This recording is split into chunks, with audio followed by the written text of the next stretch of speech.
Hi, this is Matt Donegan from Business Spotlight. I'm here with Oliver. Oliver, tell me about you. Tell me about your business. Hey Matt, it's a pleasure to be here. I'm glad we're having this conversation.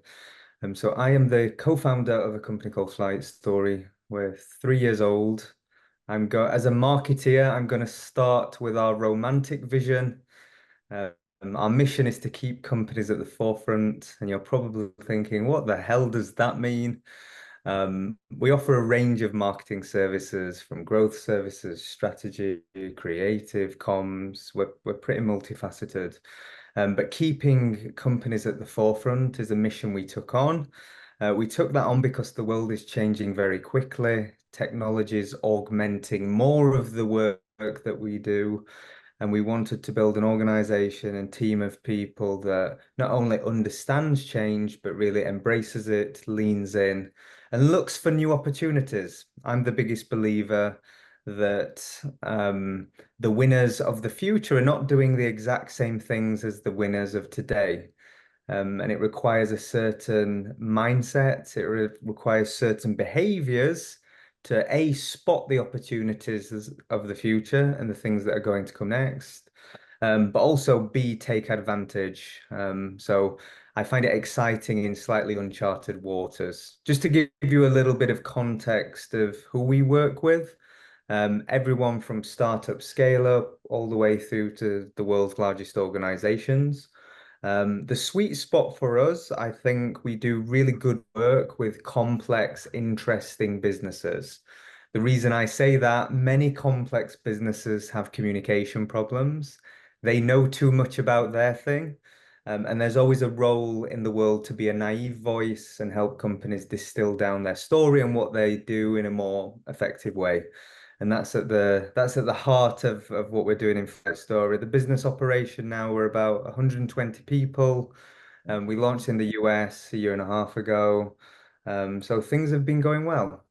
That it sounds absolutely fantastic. I mean, you're flying, 3 years old, multinational already. So, can you give me some examples of some of the work you've done that you're really proud of?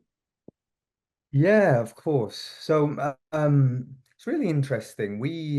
For we've been really um curious adopters of generative AI. A lot of the work that we do is creative, and around a year and a half ago, we were very blessed and fortunate to bring in a chief AI officer. It's someone I've admired for a long time. In many respects, I read his book. He wrote a book called Scary Smart, and it frightened the life out of me, but also made me rethink everything I thought I knew. And we're very privileged to bring him in the business. He's the former chief business officer of Google X, so really led some of the early pioneer programs. So one of the things that we decided to, if we are to stay at the forefront, and we believe that AI is going to be um, one of the most meaningful technological changes. Some say electricity, some say the internet, but I think it's safe to assume that it's going to have a meaningful impact across many fields. We were very blessed to bring him in, and we developed a few programs that I think were industry first. One of them was an AI audit. One of the things that most businesses do is everyone is curious. There's a lot of hype, there's a lot of interest, but the space is quite intimidating. It's evolving quickly. There are thousands upon thousands of tools and choices, and some of the kind of headlines are nefarious, and there's risks. So I think us being probably the first company of our nature to really put our stake in the ground and launch services that can help people on that AI journey. And I have a fundamental belief that great AI is invisible. It shouldn't feel ubiquitous. It shouldn't be in our world, we create a lot of content. You shouldn't know it's AI that has created something that defeats the object. We should just do great work that's really relevant. And yeah, I was really proud of Mo joining us. And then alongside that, I'm very proud of what the teams have done in our creative suites. We have transformed our creative process as a result of AI, from ideation, from eliminating bad ideas, from creating automation stacks to improve efficacy and efficiency in our workflow. Believe it or not, clients change their mind more often than not. It's apparently that happens from time to time. And the capabilities we have in post-production now are truly mind-blowing. I'll give you one example, and it's really pertinent. We were doing a first pilot project with the world's largest search engine, and it was quite a significant project for us. There's a lot of upside. These are leaders in AI. This was important to them. We're a day before we're about to do our shoot, and half the speakers that were involved and the people were sick. So we had a choice. Do we bring in some new people? Managed to solve that, and then we decided to do a quasi in-person, semi-remote. We had a lot of all the chaos that happens whenever you have a moment that you're trying to capture. What happened when we went remote? Some of the footage was corrupt. So we, in post-production, used our know-how of the last year and a half of experimenting, creating. We created an avatar of the speaker. We synthesized his voice. We obviously got all the permissions we needed from the client in this process. And we avoided what would have been an extremely costly exercise for a number of reasons, not just going through the process again, but it was a live broadcast and there was lots of stakeholders and promotional activity that supported this event. So that's just one example where we've been able to do things that wouldn't have been possible a year and a half ago. And I think that really demonstrates our philosophy of staying at the forefront. So can I just unpack a couple of things that you said just then? Because one of the things you said right at the beginning, which I found really interesting, was that there's a parallel with the entertainment industry. So I remember many years ago hearing from a friend in the entertainment industry when we were talking about the early days of digital and digital distribution. When he said the guys that won in radio, going back many years ago in the States, the guys that won in that created the film business didn't create the radio business. The guys that created the radio business didn't create the TV business. And those guys are not the guys who are building the internet well. They're very different disciplines. When I look back at the world of marketing, specifically, the kind of old guard and even the so-called Web 2.0 looks really out of date now. Do you think Yeah. there's enormous danger with or not danger, but ineffectiveness of people doing what they did in the early days of the internet, with just putting a .com at the end of their business and saying we're now digital? You can't. I'm Yeah. seeing so much in the world of AI. If you're not doing AI, you're not functioning properly. But what I'm seeing is people aren't functioning properly because they're using AI. They've not realised that actually it's a really powerful tool, but it's got to be used correctly. What's your view on that? Yeah, I love that. And what you're describing is something I've been fascinated with, upward trends and downward trends. You know, it's very easy. If you were in the radio business, it was very easy to go, you know what, we're going to do cleaner audio and we're going to, overlay sound effects and this. And then this other thing came along that was visual and it required a different mindset, a different set of people that believed. And the reason was the motives. It wasn't that the radio people weren't capable of using their creative talents and their technical knowledge to produce something different. The incentives weren't there. And it's really interesting. One of the things that we are undoubtedly in an AI bubble. There is a facade of AI companies. And when I say a facade, I mean they are simple, technology integrations into OpenAI. And what AI is very good at today is solving very narrow user cases. The technology around, say, transcription, really good. The technology around language translation, really good. The technology around voice synthesis, good. Avatars. The next phase is very much about the sequencing of combining fields, tools, and technology to create new outcomes. But the outcomes always have to be rooted to a problem. If you're starting a business, you're in the startup community, if you're a larger business, the thing you should be doing is serving customers, creating goods and services and products that add value in the world. If AI is going to allow you to do it better, cheaper, faster, if AI is going to create better experiences and aid you, which undoubtedly should be able to, then sure, integrate it, but that should never be the motive. And you're seeing it on two fronts.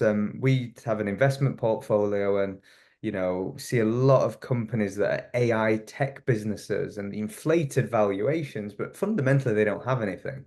Yeah, They have a few integrations that, you could back a space, but it's very difficult to understand who are going to be the winners of what I'm calling the application layer.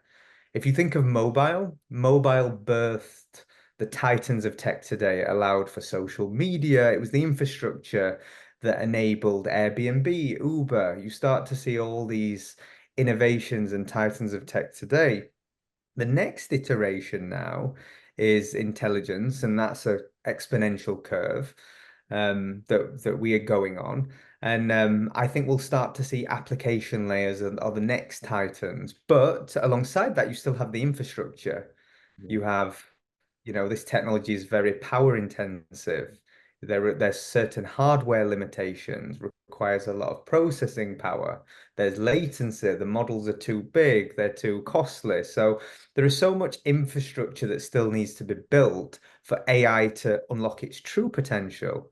And that's not even touching on the term general intelligence, AGI, which is another, yeah, another conversation in its own right. But yeah, to your point, I think that one of the biggest flaws I see in companies is anchoring themselves to a technology, not to a problem that they should be solving. yeah. So I'm going to ask one more question around that before we move on to other things that I really want to get out of this conversation today.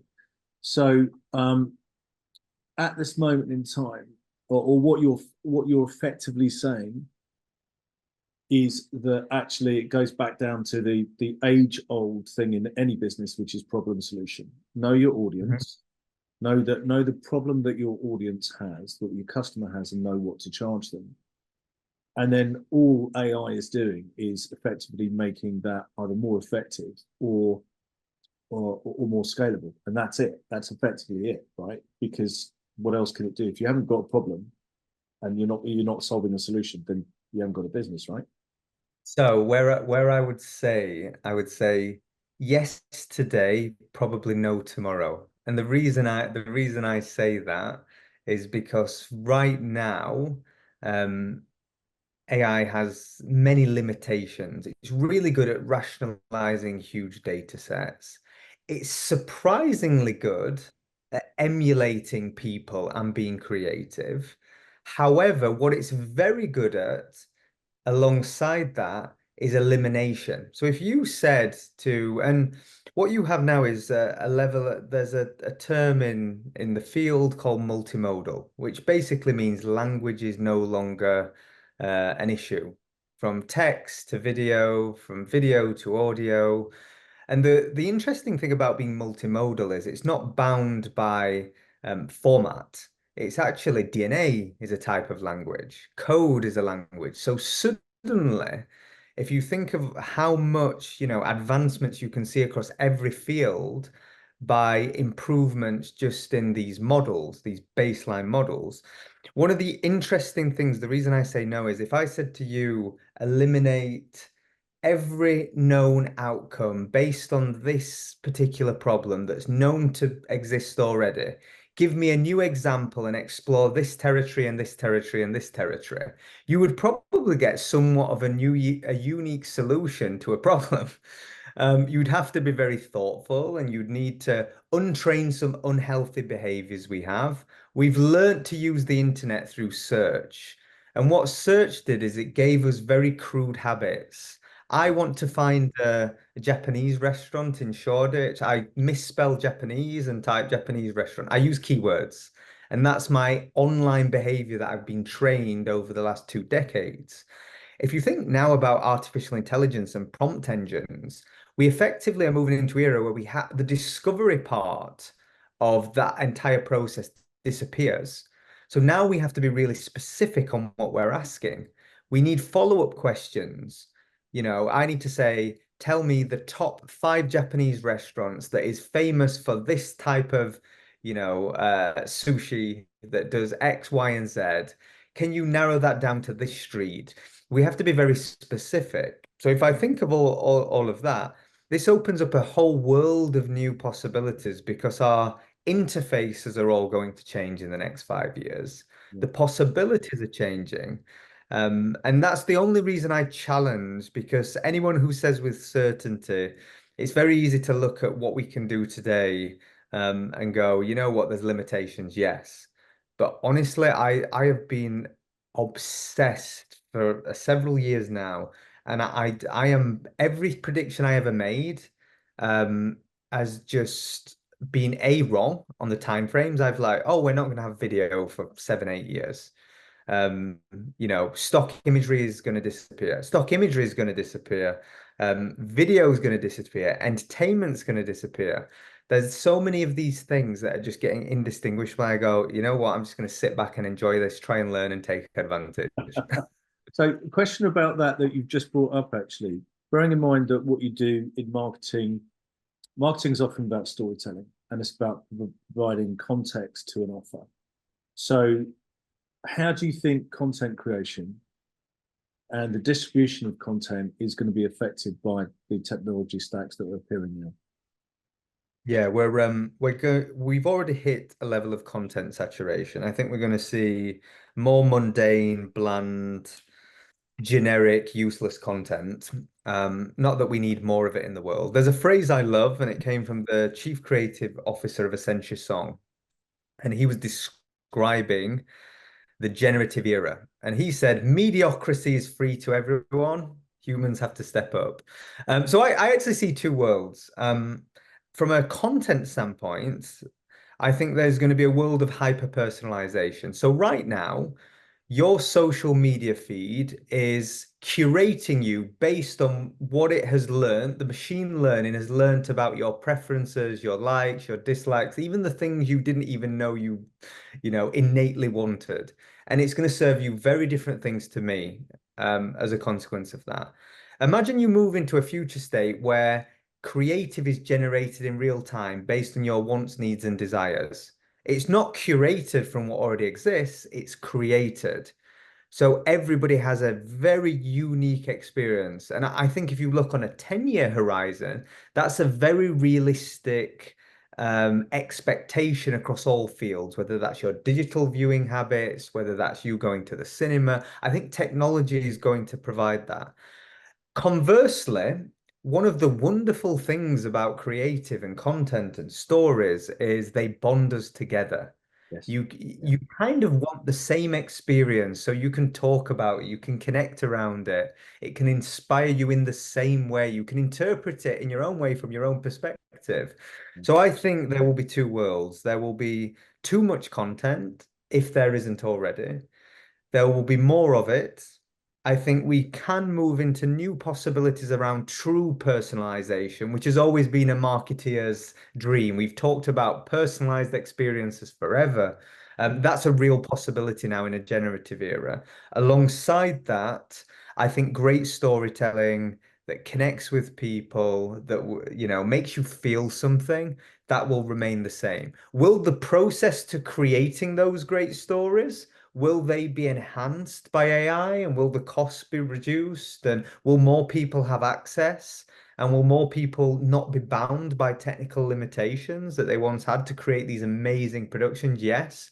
But we've already seen this through the digital era. Before, if I used to be a musician, and a long time ago, if you wanted to record a record, it was very expensive. It was very specialized. We went into an era with Pro Tools and Logic, and I could do it in my bedroom, and it would be indistinguishable from Abbey Road. Obviously, Abbey Road would be considerably better than the things I produce, but you get the perspective. Now, Yeah. I can say I want to merge this theme and create me something in the style of, and boom, it's going to be indistinguishable. So the barrier to create and the friction around the creative process is getting removed. And that's an interesting time and an interesting, I suppose, field that I'm involved in. So, so when it comes to this particular area, massive area of growth, lots of brands and businesses being really, really curious, some leaping in, perhaps without quite considering what the ramifications are or understanding what they can get out of it. That's going to be a massive area of growth, clearly. So what does that mean for Flight Story? Because you're in the UK, you're overseas now, 120 staff, unbelievable growth. That's all inside 3 years. What does that mean for the business? How's that going to drive forward? Um, so for the business, I think I'll speak from a perspective. Two things can be true. I think you shouldn't do something for the sake of doing something because you feel a sense of FOMO. You know, you fear missing out on the opportunity, and that's what's happening right now. There's a lot of people. However, alongside that, and I say two things can be true, I really think that every organization would benefit from having humility and forgetting everything they thought to be true and leaning in and experimenting and creating some room to play and interface with these tools and just learn the art of possible. You know, many of the skeptics that I have dialogue with, it usually comes from a place of, you know, uh, they haven't, and I saw this in advertising for a long time. People would say, yeah, social media, it's kind of, you know, for young people. Paid media doesn't work as well. It doesn't give you the credibility. All of these stories that I would once hear. And I would ask people, have you ever done a paid ad yourself? Have you ever created content on social media and gone viral?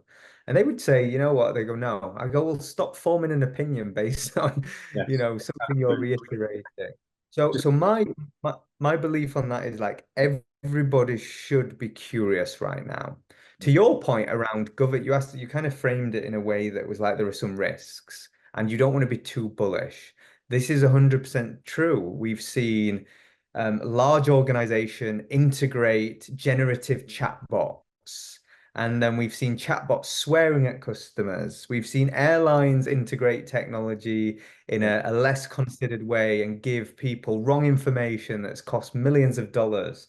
You know, even the platforms themselves, the technology companies break their own rules and can't explain everything that's happening. So, what I would say is you should proceed cautiously to a degree, but you do need to create room for play. And my number one advice, if I was to go through sequencing in an organization, and we do this within our own, is I think you have to agree a policy. And it's the reason we brought in very senior figures to help us be an ethical, responsible, and knowledgeable voice in our industry for AI and marketing. So I think you have to start those foundations and guardrails and create those mental models in which you operate. The second thing then is you create room to play, and that can be guarded. That can be with a handful of pre-vetted applications and tools that are potentially relevant. But in all honesty, there's a handful of things that can really level up businesses in a really material way. The second part of your question was around Flight Story and our opportunity. Our ambition, the agency model is predicated on scaling people, and there's a bit of a commercial limitation in a business like any consulting or agency business where an employee by large, and I say an employee, a team member, should generate around £100,000 to £150,000 of um, revenue as a consequence of their team. Um, that's roughly the dynamics, which means if you want to scale an organization, you have to have hundreds upon hundreds of people. For the first time in history, we now have an opportunity to change those dynamics. And this, to me, isn't about hiring less people. This is more about meaning that people who work for us can do more fulfilling work. 70% of marketing is really boring. It's a lot of reporting, it's a lot of administration, it's a lot of building business cases, it's a lot of pitching. If we can look at our entire workflow from brief through to outcomes and really understand where AI can augment, improve, that means we free up our talented people to be amazing thinkers. We free up our people to have more fulfilling experiences. We also unlock a productivity paradigm, which means we can break out of the commercial models that most agencies are bound by. So this is one of the reasons operationally why it's my responsibility to be obsessed, to be curious, and try and breed a culture that also shares that same passion and curiosity for this technology. Yeah, that's fascinating about the business model. You're absolutely right. Of course, what we've seen in some industries, and it's partially driven, or in fact, a lot of it is driven by technology, is the rising up the value pyramid. Businesses who are succeeding are rising up the Mhm. value pyramid because at the bottom it's hyper commoditized. So offshoring, AI taking on certain roles in different industries. So when I look at things like when it's knowledge based, so accountancy, legal work, that there's in accountancy in particular, there's a high level of commoditization and a massive threat from AI that I think lots of the industry aren't looking at. When I look at marketing services, you're absolutely right. It's a Can I ask a question? Can I ask a question to you there? You said threat. Why do you see that as a threat and not an opportunity? it's a threat to the businesses that are turning a blind eye to it. Right, I got you. And they are putting their fingers in the ears and closing their eyes and saying it's not going to happen to me, it's not going to happen to me. But the fact is it is already happening to them, and unless they move up the value pyramid, become more and more valuable for putting less hours in but providing more value to their clients, Yes. then they are at risk. And that's just the world we live in now. Offshoring has done that, technology has done a certain degree of that. And I'm constantly engaging with businesses talking about how they can move up the value pyramid. What you've just described in the model, in the marketing services business model, which is very, very constricted and has been for decades and decades, from the Mad Men days right the way through. Yeah, that sort of golden number about how much revenue you're generating per head. If you're breaking out of that, if what you're doing is you're pushing yourself right up to the top of the value pyramid, is that the place that Flight Story is gonna succeed? Is that's the place where you're gonna win? Um, I I would like to think we could get there. We're a long way away from that. And we're probably one of the most curious, progressive companies in the space that really breed a culture around experimentation and celebrating failures and, you know, creating permission to play for everybody in the team. Um, I think I would love us as a utopia to get there. But we are constrained by external factors. It's not just what we want. We still are paired against other marketing companies against a rate card. Yeah, So there's an argument that is the entire system broken? Is it all a race to the bottom? yeah, Do we have to be something else? We have a internal mandate and we call it the 50x, the moonshot. And it's just we create a bit of space to just have a conversation with senior leaders and really question how could we 50x this? yeah, And it's an audacious ask. You can't 50x many things in the world, but it does get you thinking into a sort of new art of possible. Well, what would we do? And one of the mental models that came out of that was just around, thinking about solving problems. So, could we remodel right now in an agency? You bring a scope of work and you hire the best people you can and try and create an environment that helps them be the best they can be.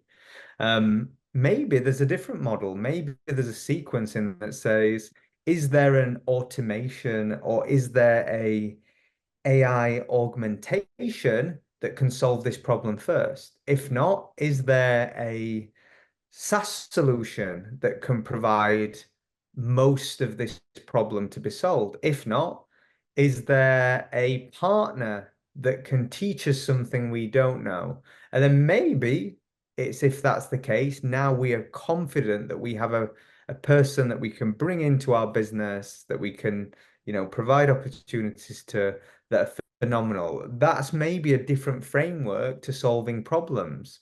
yeah. So I think there's a whole host of things we've been thinking about, but it's also nascent. We certainly don't have the answers. Yeah. So it's always struck me, and I owned a marketing agency for a number of years, for over a decade. And having stepped out of that and being on the other side, working with marketing agencies for my clients, working with them for other businesses that I've been involved in, it all came down to one simple fact, which is the vast majority of marketing agencies sell time and materials. They sell they sell either it's media, if they're a media agency, or if they're buying digital inventory, or they're selling their creative studios, which is on a kind of hourly or daily rate, or effectively you're paying for the time for the implementation team or the account management team. And it's not geared necessarily around what results you get. So the internal team go, well, how much is this going to cost to do this campaign? But then, and they look at it afterwards.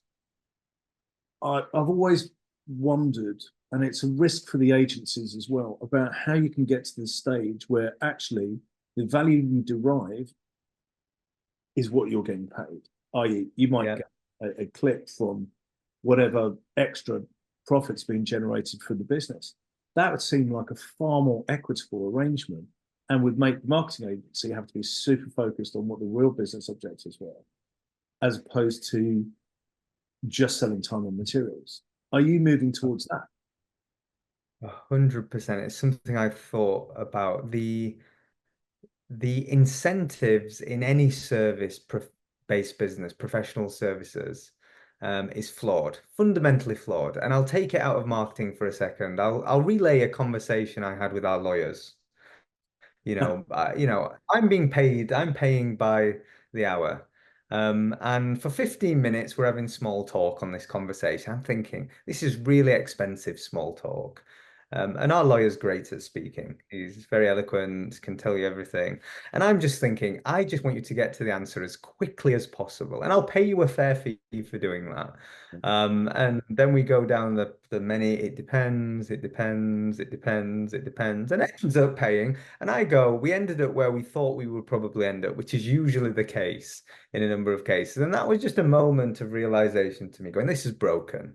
Yeah. And you're right, in an agency model, it's the exact same dynamics whereby we are not incentivized and we are being compared, we are not incentivized to deliver great outcomes quickly.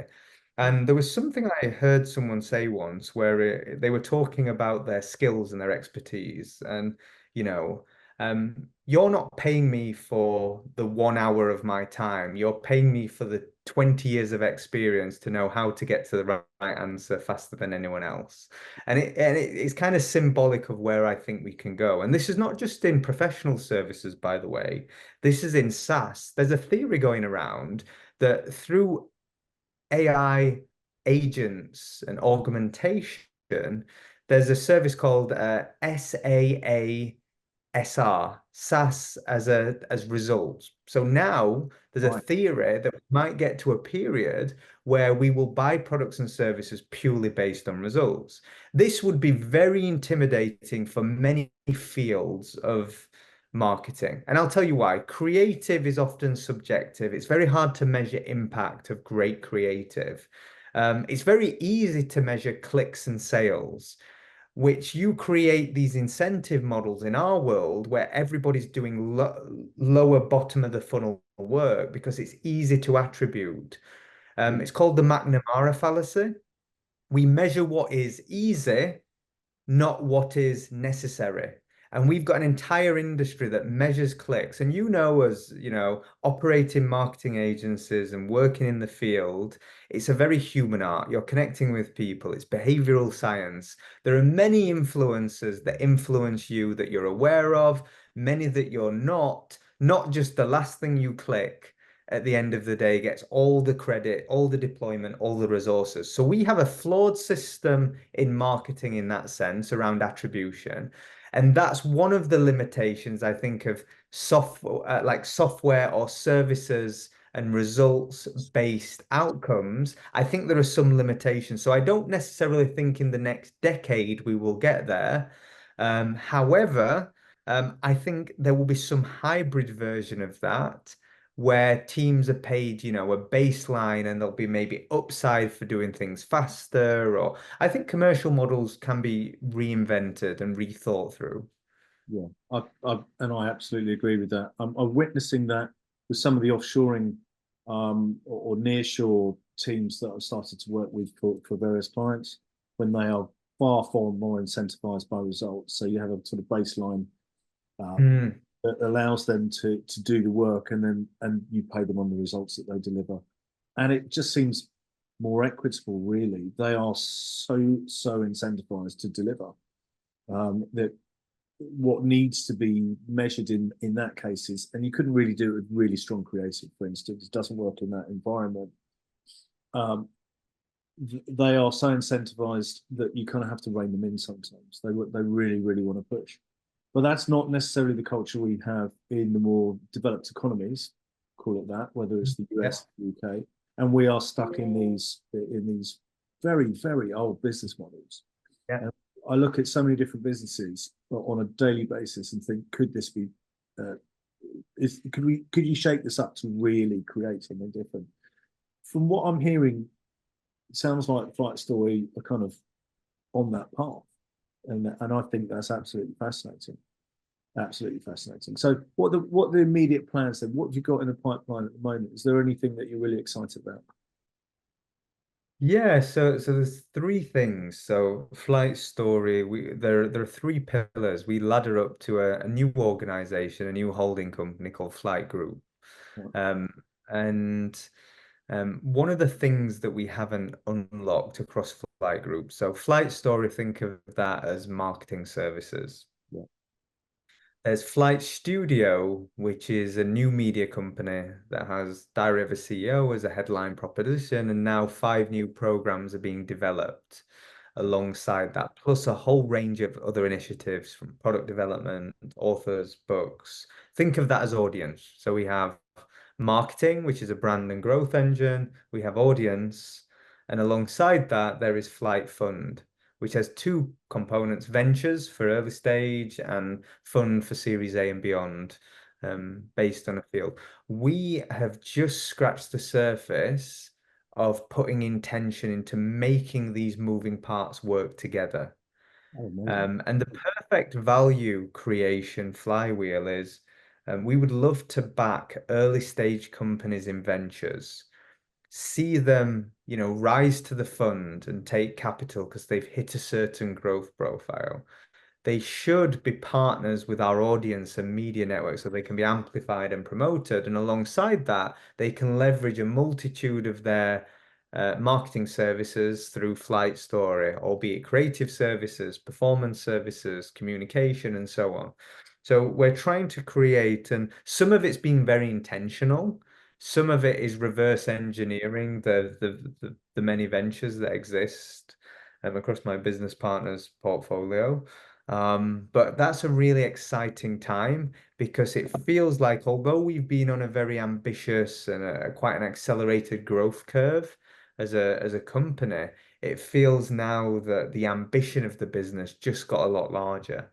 And I think that's really exciting. Yeah, that is really exciting. So you briefly mentioned Stephen. So Stephen Bartlett, obviously a key member of the business.